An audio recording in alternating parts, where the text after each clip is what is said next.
Here in Vietnam, requirements for tactical airlift are fulfilled under the most adverse conditions imaginable. For this is a land where you fly with a minimum of radio aids over mountain peaks reaching 9,000 feet, where you make a steep approach in fog or dust to avoid the rifle fire of the Viet Cong, where primitive airstrips carved in remote jungles turn into quagmires in the monsoon rains. Yet, they come in. You call, we haul is the motto of the airlift crews. They haul the fighting men and the implements of war needed to defend the Republic. They haul the necessities of life to sustain the people. They carry the wounded to hospitals and refugees to safety.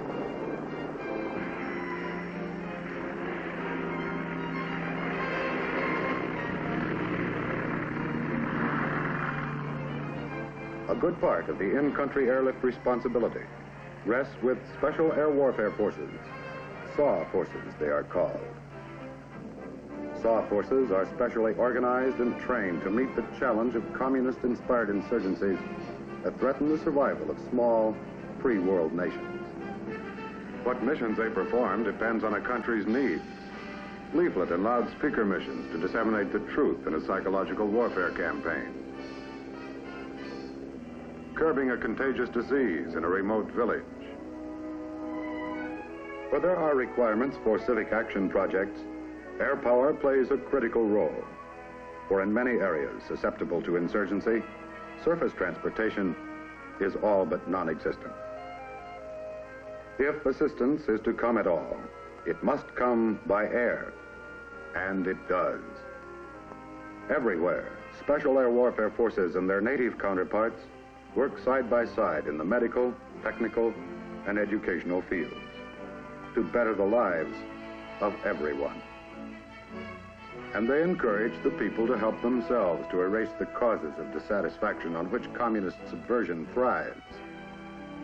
But the primary undertaking of SAW forces is that of training and advising the air forces in countries which have requested our help.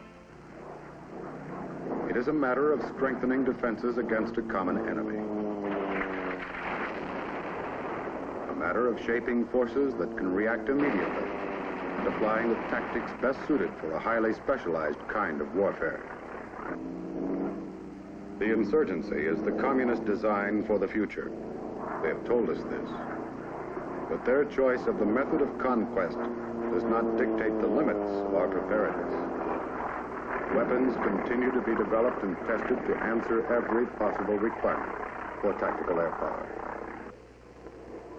The F-111 multipurpose tactical fighter represents a totally new concept in a weapon system, one which incorporates a variable sweep wing. The variable sweep wing and other innovations permit the F-111 to cross oceans without refueling, to accomplish short-field landings and takeoffs, and to operate at supersonic speeds at low level or at altitude. Each new technological advance holds the promise to enhance the potential and performance of tactical air power as developed by Tactical Air Command. United States tactical air power, tested by time, recognized through achievements in moments of crisis, which reflect a pattern of events to come. What means an aggressor will use to extend his areas of domination can be anticipated, yet no one can be certain. But of this, they can be. The military strength of the United States will remain as the primary deterrent, with its powerful tactical air arm prepared to strike anywhere with any amount of force required, ready to make the difference between intent and accomplishment.